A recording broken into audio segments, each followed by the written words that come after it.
8 months pregnant, my mother-in-law hit my pregnant belly with a potato covered in mud, scolding me for being indecent. But the surveillance revealed a shocking secret: my husband was cheating, and my mother-in-law was poisoning me to harm the fetus in my womb. The mistress was actually my mother-in-law's biological daughter. I set up a trap to catch them in the act, sent my mother-in-law to jail, and ruined my husband's reputation. In the end, he was sentenced to death for killing his wife and child, and my mother-in-law went insane in prison. This carefully planned conspiracy ultimately turned into a bubble. The cold potato, covered in wet mud, slammed heavily into my swollen abdomen. With a muffled thud and a sharp, piercing pain, I staggered backward, nearly falling. My 8-month pregnant belly couldn't bear the weight, and waves of constricting pain shot through my lower abdomen. I clutched my stomach in terror, looking up at the grimacing woman, my mother-in-law. "Martha, at your age, who are you trying to doll yourself up for? Our Ethan works hard to make money every day,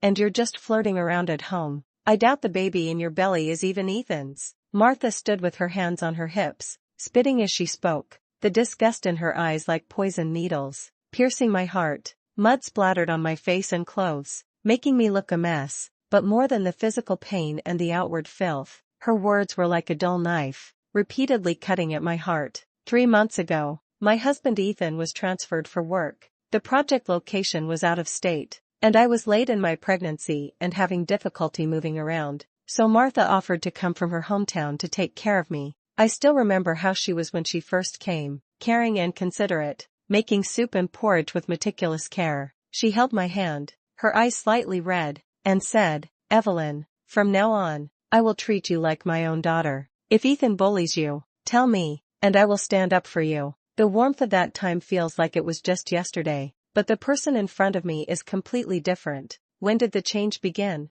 It seems like it started when I casually said, "The chicken soup in the fridge seems a little sour." That bowl of chicken soup was made from an old hen she had stewed the day before. Perhaps it was the hot weather, or perhaps it wasn't stored properly, but it did have a faint sour smell. I was just casually mentioning it, with no intention of blaming her. But just because of this sentence, Martha's face completely changed. She was like a cat whose tail had been stepped on, instantly bristling, pointing at my nose and yelling, "What do you mean? You dislike what I made? That's right. Someone like you, lacking parents and upbringing, wouldn't know what's good." Lacking parents and upbringing. These words were like a curse, instantly shattering my forced composure. My parents died in an accident when I was very young, and I was raised by relatives. This is the deepest pain in my heart. My whole body was cold, and I looked at her in disbelief. That mother-in-law who once promised to treat me like her own daughter was now using the most vicious language to expose my deepest scars. "Why? What did I do wrong?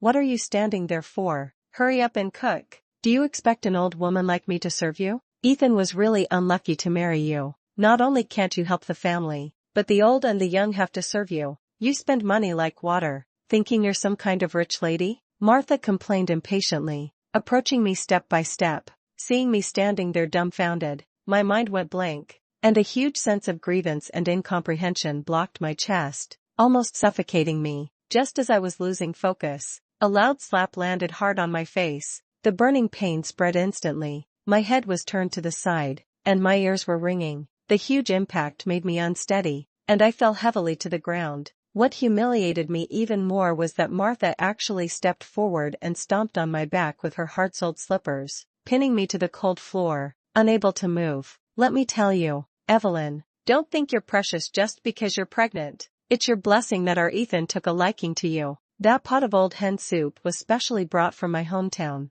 costing me a lot of money. You just threw it away? I think you just need to be taught a lesson." She cursed while pressing down hard with her foot, as if to stomp me into the ground. The sharp pain in my back intertwined with the dragging pain in my abdomen. Tears mixed with the mud on my face, blurring my vision. Just then, the lock turned and Ethan came back. "What's going on?" Ethan frowned at the scene before him. I grabbed at him like a lifeline, struggling to beg for help.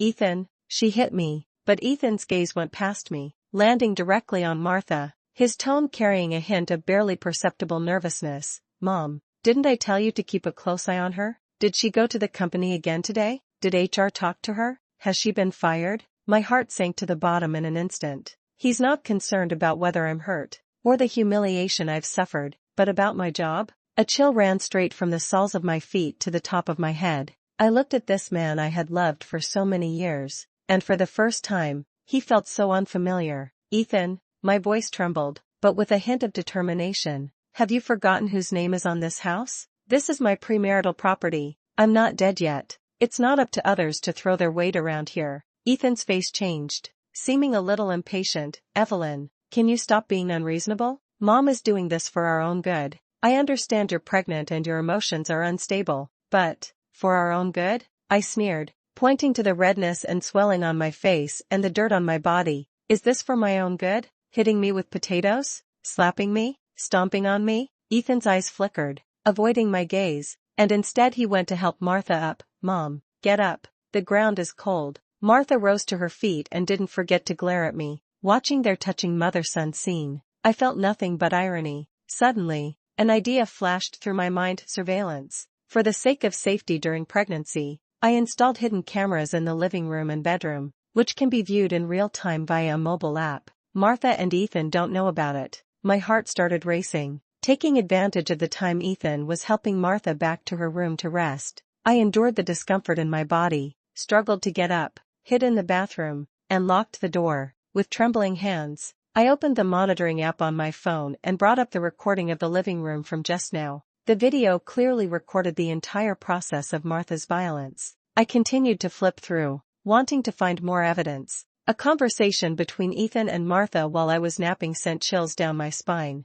Slap. Mom, about Evelyn's job. I've already asked people in her group. She signed a big deal this quarter and will get a big bonus, but she didn't mention a word to me. She definitely wants to hide some private money. Ethan's voice was very low, with a hint of calculation. That bitch. All she knows is to cling to our Ethan. Once she gives birth, that money must be taken over. Also, hurry them up on your end. Yao Yao's belly is also big. We can't mistreat her. We have to support 2 families. The pressure is too great. Martha's voice was full of meanness and discontent. Yao Yao? She's also going to have a baby? 2 families? My brain buzzed, as if a bomb had been dropped into it. Ethan had an affair? And that woman is pregnant? No wonder. No wonder he's been frequently on business trips lately on the pretext of being busy with projects. No wonder he's always been holding his phone and giggling late at night, and hides it in a panic when I catch him. No wonder he was indifferent to me being beaten,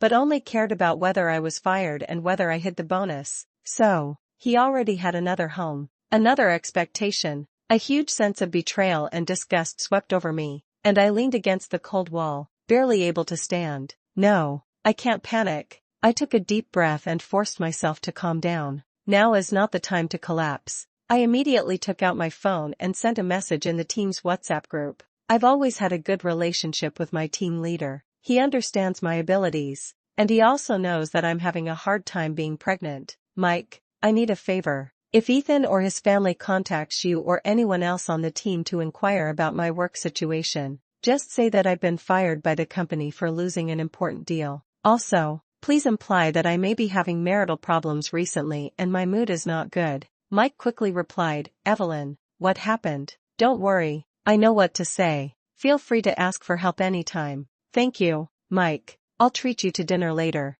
After arranging everything, I breathed a slight sigh of relief. Ethan wants to calculate my bonus? No way. I continued to review the surveillance footage, wanting to know who that Yao Yao really is. An earlier video made my blood run cold. It was a day not long after Martha arrived, and she was chatting with me. Yao Yao, that child is really pitiful, growing up without a mother. It's not easy for her to work hard on her own. I feel sorry for her just looking at her. I booked her the best postpartum care center a few days ago. For women, childbirth is the most important thing, and you can't be careless. Evelyn, you must take good care of this pregnancy. I asked an acquaintance to prescribe some fetal medicine for you, prescribed by a very famous Wang veterinarian from our hometown. It's pure Chinese medicine, good for the baby. Remember to drink it every day. Wang veterinarian? Fetal medicine? I suddenly remembered that Martha did force me to drink a bowl of strange-tasting fetal medicine every day, saying that she got it from an old Chinese medicine practitioner through connections. Although I thought the taste was wrong at the time, I drank it while holding my nose, seeing her good intentions. Could it be that what she gave me wasn't a medicine to prevent miscarriage at all? But, an abortion drug? This vicious thought sent chills down my spine. She actually wanted to kill the child in my womb. Yao Yao, Li Yao Yao. I remember now. About a month ago, Martha did bring a young and beautiful pregnant woman home for dinner, introducing her as a distant relative's daughter named Li Yao Yao, Chloe. At the time, I felt that Chloe was looking at me strangely, with an inexplicable hostility and scrutiny. So, she was Ethan's mistress, and Martha, my mother-in-law, not only knew that her son was having an affair, but was also helping him cover it up, and even tried to use drugs to kill my child, so as to make room for that mistress and her child. This realization made me feel colder and more disgusted than my husband's affair. This is no longer a simple family conflict. This is a deliberate conspiracy. Knock, knock, knock.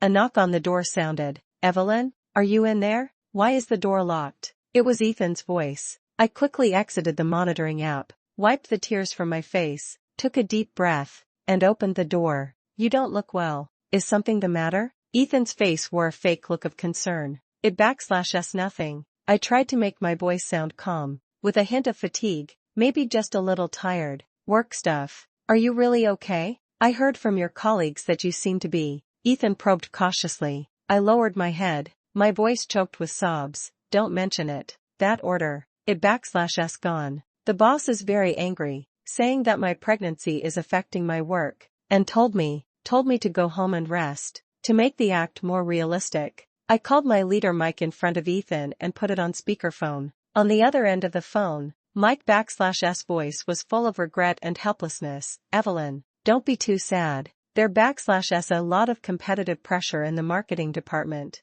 and losing orders is common. Mr. Thompson also sees that you are working hard during your pregnancy and wants you to take good care of yourself. You are welcome back anytime after you give birth and are in good condition. Hearing this, Ethan's expression visibly relaxed, and a hint of barely perceptible glee even flashed in his eyes. He hypocritically comforted me. It's okay. If you lose your job, you lose it. I'll support you. The most important thing now is you and the baby. Perfect timing. Let's go look at a house, shall we? Let's get a bigger one, to change our mood and get rid of bad luck. Look at a house? Get rid of bad luck? I sneered inwardly. He's probably eager to sell my premarital property and use the money to buy a new house for him and Chloe. Okay. I lowered my eyelids, concealing the coldness in my eyes, then let**s go take a look. Ethan clearly didn't expect me to be so cooperative and immediately went to call Martha excitedly. Sales office,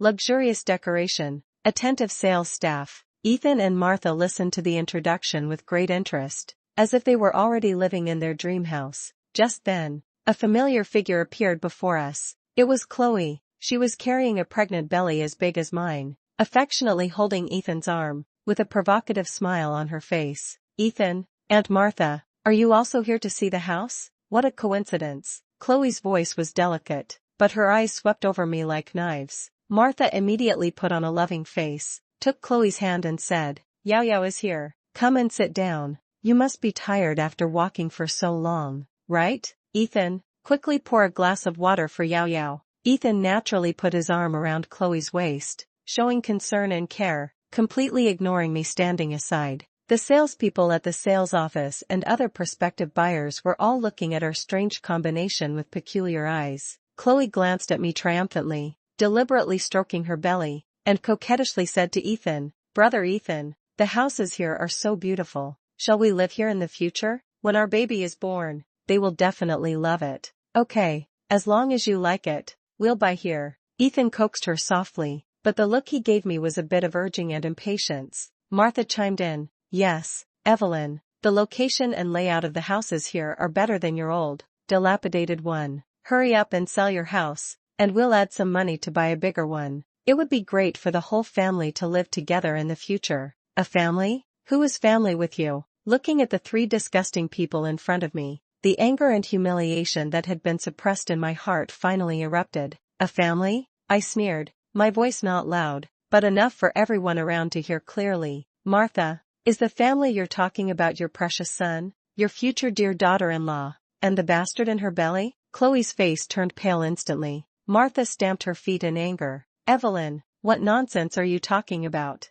Yao Yao is my niece from my mother's side. Niece? I stared at her, asking word by word, which niece would hold your son's arm and have your son buy her a house worth millions? Which niece would flaunt her pregnant belly in front of your daughter-in-law? The surrounding discussions grew louder, and the pointing gazes made me feel embarrassed, but they also gave me strength. You are slandering me, Chloe reacted, immediately squeezed out a few tears, and leaned against Ethan's arms aggrievedly. Brother Ethan, she's bullying me. Martha also immediately cooperated in acting out a melodramatic scene. Oh, what kind of sin have I committed, marrying such a troublemaker? We kindly brought her to see the house, but she actually slandered us like this. Ethan, Mom can't take this anymore. Ethan was indeed taken in by this and immediately rebuked me with a dark face. Evelyn, haven't you made enough trouble? Yao Yao is a guest. How can you say such things? Quickly apologized to Mom and Yao Yao. He even disregarded that I was also pregnant and pulled me forcefully, pushing me aside to carefully support Chloe. Yao Yao,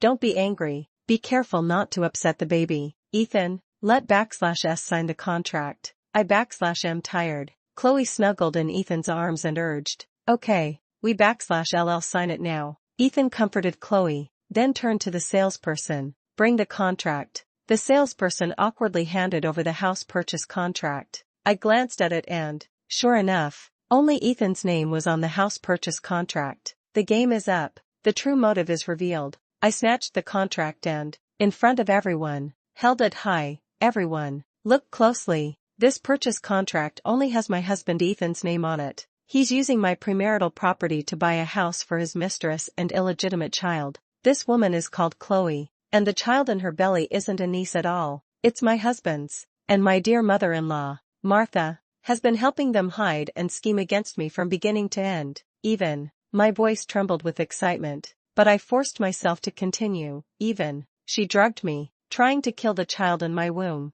The whole place erupted in an uproar. You're talking nonsense. Ethan became angry and tried to snatch the contract. Chloe and Martha also panicked and rushed up to tear at me. Help! Murder! I immediately shouted for help. Just then, several figures rushed in. It was Mike and some of my colleagues. They had been waiting outside, and when they saw the situation was wrong, they rushed in and protected me behind them. Ethan, what do you want to do? Mike stood in front of me, glaring at Ethan. Ethan saw that we had more people on our side and pointed at me aggressively. Evelyn, you just wait. Without evidence, let's see how you sue me. Without me, you and the child in your belly will starve to death. Is that so? I looked at him with cold eyes and slapped him hard. The crisp sound stunned everyone. Ethan, you underestimate me too much. I looked at his face, which was filled with disbelief, and said, word by word, we'll see you in court. Leaving the sales office, I didn't go home. I went straight to the hospital.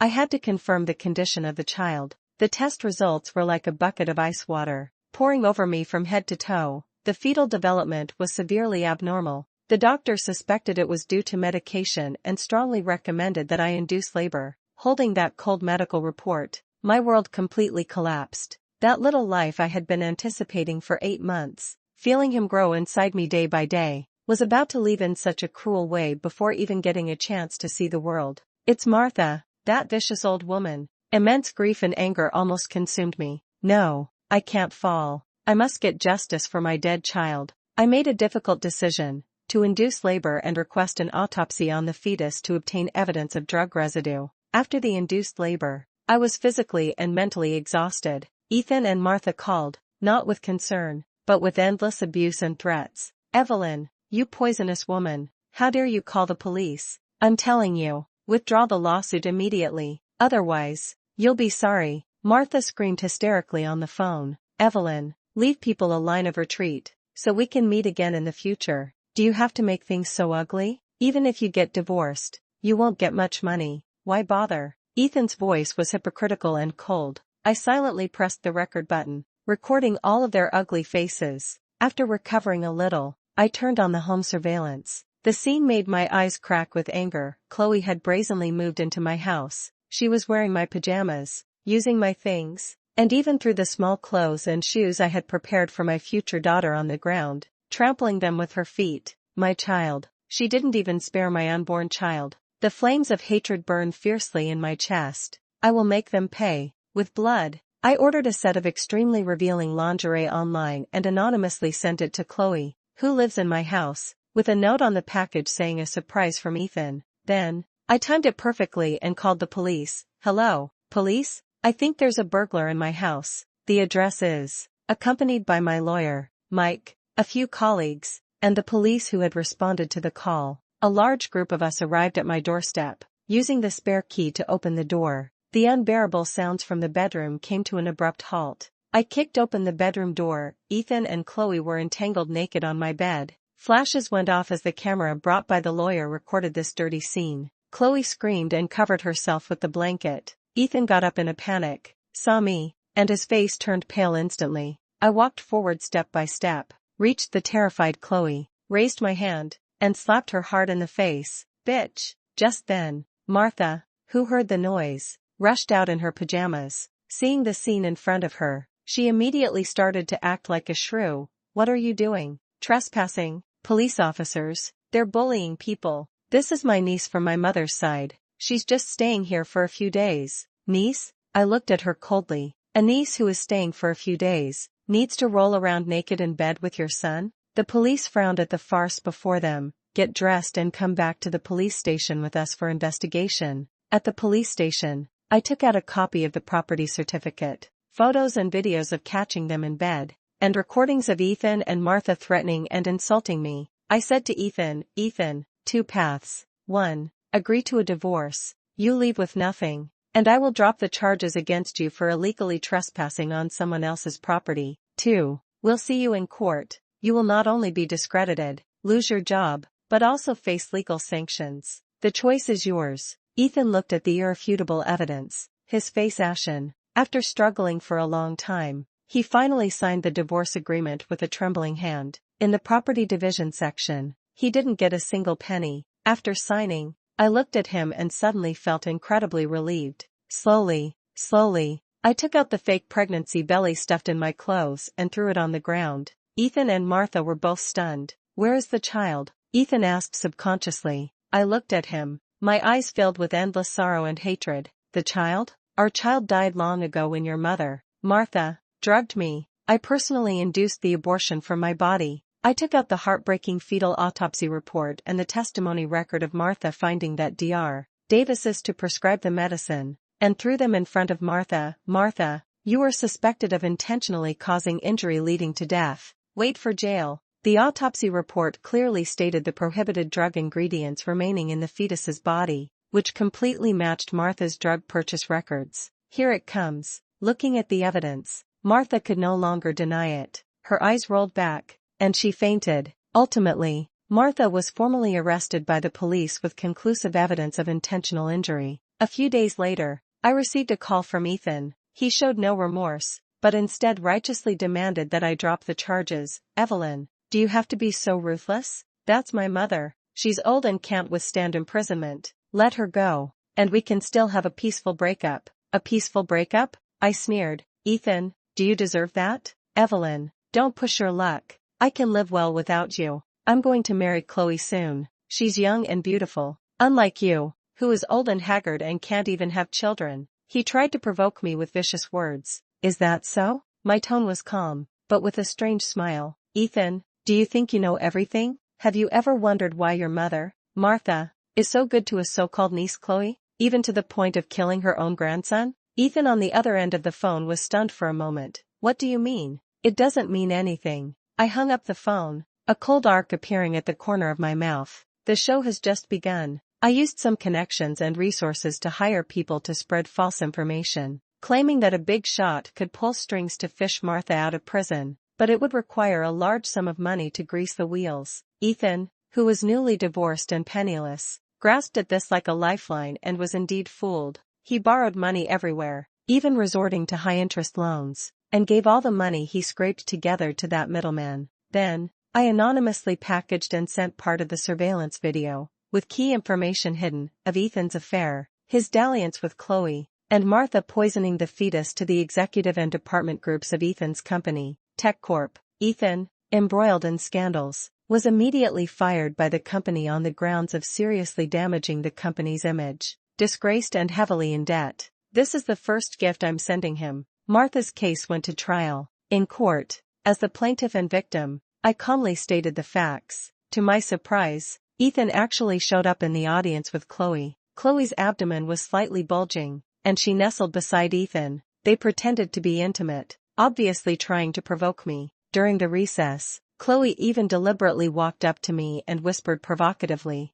"Evelyn, do you see that? Ethan still chose me. Even if Aunt Martha had something happen to her, we would be fine. You can't beat me." Before I could speak, my assistant, a capable young girl named Sarah, stepped forward and stood in front of me. She said to Ethan in a clear voice, "Mr. Ethan, I heard you've been fired from Tech Corp. That's a pity." "Oh, right. I forgot to tell you that Evelyn was just promoted to department head for her outstanding performance and received a huge project bonus. It's probably several times the amount of money you were planning to scheme for." Ethan's face turned ashen instantly, his expression a mixture of shock and anger, and he glared at me. And this is not the end. When the court convened again, my lawyer presented the court with a subversive piece of evidence, a detailed paternity test report and related investigation records. The lawyer's voice resounded in the solemn courtroom, clear and powerful. "Your Honor, according to our latest investigation and DNA test results, the defendant, Martha, and the so-called victim's family member, Chloe, are actually mother and daughter, and Mr. Ethan is not Martha's biological son, but her adopted son." Boom! The whole courtroom was in an uproar. Ethan stood up abruptly, pointing at Martha and Chloe in disbelief. You, is this true? Mom, tell me this isn't true." The lawyer continued. "According to the investigation, the defendant Martha eloped with someone when she was young and gave birth to a daughter, Chloe, and was then sold by her family. Later, she married Ethan's father, who was raising Ethan after losing his mother at a young age. For many years, Martha has been secretly helping her biological daughter Chloe with Ethan's family's money and has meticulously planned to have Chloe approach and seduce her adopted son Ethan, attempting to have her biological daughter replace Evelyn's position. The ultimate goal is to gradually transfer Ethan's family's property and perhaps even eliminate the adopted son Ethan in the future, so that her biological daughter and grandson can monopolize everything. The truth was too cruel and twisted, and Ethan completely broke down. He rushed towards Chloe like a madman, his eyes bloodshot. "Bitch, you and your mother ganged up to deceive me, to use me." He punched Chloe hard in the face. Losing his mind, he pushed and shoved her, and Chloe lost her balance, her stomach hitting the hard wooden back of the gallery seat with a thud. "Ah!" Chloe screamed and collapsed to the ground, clutching her stomach. My daughter, Martha, on the defendant's stand, saw her daughter being beaten, her eyes wide with fury. Forgetting her own situation, she frantically pounded on the railing, roaring at Ethan. "Ethan, you beast, how dare you hit my Yao? I'll kill you." Ethan looked at Chloe on the ground and Martha, who looked like a madwoman, his eyes becoming sinister and insane. He pointed at them and let out a chilling laugh. "Real mother and daughter? Adopted son? Good, very good. Martha, aren't you the most loving to your precious daughter? Don't worry, I will repay her well for you." Martha seemed to realize something. Her face turned pale, and she suddenly turned to me, kneeling down with a thud. She pleaded with me through the bars, crying, "Evelyn, I was wrong. I was really wrong. Please, save my Yao. Save the child in her belly. As long as you are willing to save her, I am willing to do anything. I can give you Yao's child to raise, as compensation for your child." I looked at her coldly, at this woman who had ruined everything for me, and there was not a ripple in my heart. "Martha," my voice was as calm as a stagnant pool of water, "it's too late. From the moment you decided to drug me, you should have thought that today would come. Everything you did to me, to my dead child, I will never, ever, forgive." The final judgment came to an end. Martha was sentenced to life imprisonment after being convicted of intentional injury, incitement, and other crimes. The completely corrupted Ethan, not long after Chloe was sent to the hospital, sneaked into the ward, brutally murdered her, cut open her abdomen, took out the premature fetus, and sent it to me in a cold box anonymously. The police arrested Ethan as he was preparing to attack me. Faced with overwhelming evidence, Ethan was sentenced to death. I didn't go to see the execution. Only after his death, I mixed his and Chloe's ashes together and anonymously sent them to Martha in prison. I heard that Martha went completely crazy after receiving that package. This nightmare filled with betrayal, conspiracy, and bloodshed has finally come to an end. I used the portion of Ethan's inheritance that should have been his but ended up in my hands, as part of the compensation for mental and physical damage, plus my savings and bonuses, to leave the city full of pain. I sought out the best doctors to care for my body, started studying psychology, and participated in various healing courses. The sunlight streamed through the window, warm and comforting. I looked at myself in the mirror, still bearing scars but with a gaze that was gradually becoming firmer, and softly said to myself, Evelyn, from now on, love yourself well.